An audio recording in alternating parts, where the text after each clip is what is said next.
Lembrando que religião vem do latim religare, quer dizer religar. Religar o quê? O ser humano com os deuses, com as divindades, com o sagrado, com o transcendente.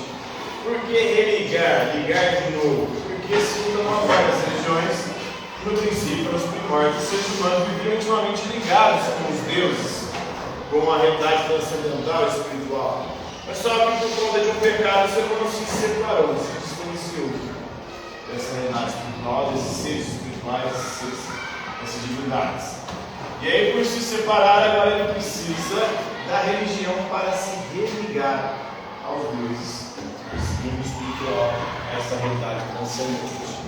E muitos povos de crenças primitivas acreditavam que os nossos ancestrais nos guiam. Ou seja, aqueles que vieram antes de nós, os pais, avós, bisavós, avós, mesmo depois de mortos, eles continuam a nos guiar, continuam a nos proteger. É uma crença que ainda persiste em algumas religiões modernas e contemporâneas. Algumas religiões modernas, o catolicismo, por exemplo, acredita nisso na intercessão dos santos. Outras religiões também acreditam que os espíritos dos mortos de alguma maneira nos protegem. Então, os espíritos dos mortos continuam vivendo numa outra realidade, não nesse mundo material, uma realidade paralela a essa aqui, mas em íntima comunicação com essa aqui. Uma realidade invisível dentro dessa realidade visível. Por exemplo, os índios quichuas acreditam nisso, que os nossos ancestrais nos guiam, que os espíritos mortos continuam vivendo e nos assessorando, nos apoiando, nos protegendo. Essa é uma crença muito antiga, desde a pré-história, os povos primitivos já acreditavam nisso, principalmente na parte central dos Andes, na América do Sul, onde se desenvolveu essa cultura que deu origem aos Incas e os Quichuas. A partir de 6.000 a.C., os Ailus, que são as comunidades ampliadas, desenvolveram-se nos Andes. Depois isso vai dar na origem, lá na frente, ao Império Inca. Em 3.800 a.C., cadáveres são mumificados. Então, quase contemporâneo ali com o Egito, eles começam a mumificar, ou seja, fazer múmias para preservar os seus mortos, porque eles acreditavam que os mortos continuavam de alguma forma nos ajudando, nos guiando, continuavam vivendo. Então, cadáveres são mumificados e reverenciados como objetos sagrados, como seres que atuam sobre o nosso mundo. Depois, em 1200 d.C., o Império Inca é estabelecido. O Império Inca ele vem só depois. Existiam povos muito mais antigos que já habitavam as Américas. Esses povos vão dar origem depois aos Incas, que vão construir esse que foi um dos maiores impérios, junto com os maias e astecas, da América Latina. Em 1548, o Império Inca se expandiu pelos Andes, alcançando o auge em 1532 e decai a partir da colonização com a invasão dos espanhóis de Francisco Pizarro, o conquistador espanhol, que vai ser responsável por praticamente dizimar, praticar um genocídio contra os Incas. Em 1534, o Império Inca entrou em colapso após a colonização espanhola das Américas.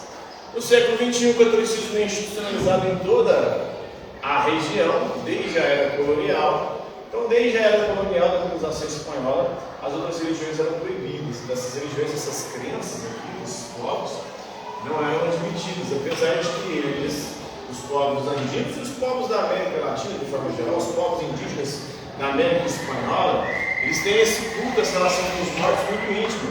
Tanto que o Dia dos Mortos, o Dia de Finados, é uma festa grandiosa em muitos países, do México para baixo, a América Espanhola, principalmente no México, o Dia das Muertos.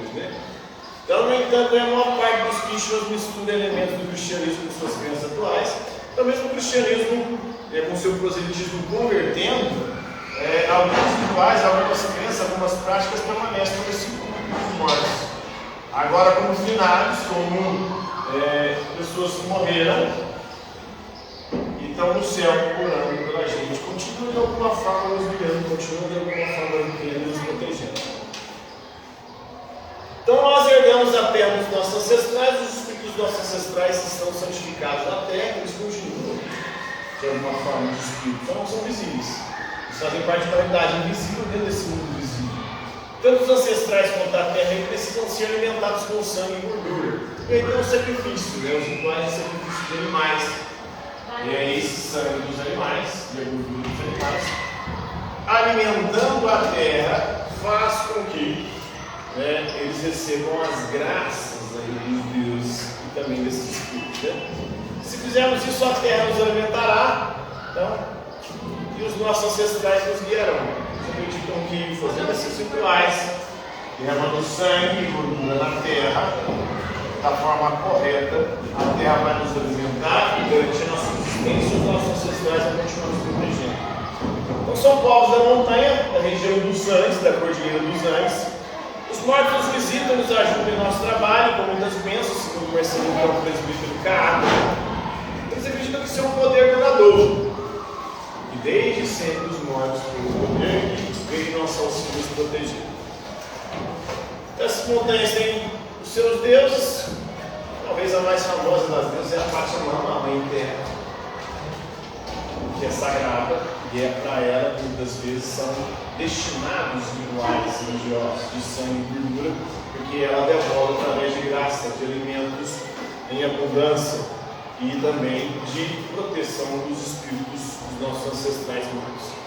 Então tem as múmias incas, né, de uma menina aí que morreu 500 anos e até hoje está preservado, tem algumas lá que sobraram. Os católicos, quando colonizaram, colocaram fogo, destruíram as múmias que tinham, quase todas, mas ainda sobraram algumas aí, inclusive dessa menina de 500 anos aí, eles faziam mumificação dos corpos. Né? Então os ancestrais são reverenciados e têm um papel central na cultura andina, dos povos dos Andes, da Cordilheira dos Andes. Beleza? Entendeu aí? Tem dúvida? Tranquilo? Orar? Hoje é de segredo.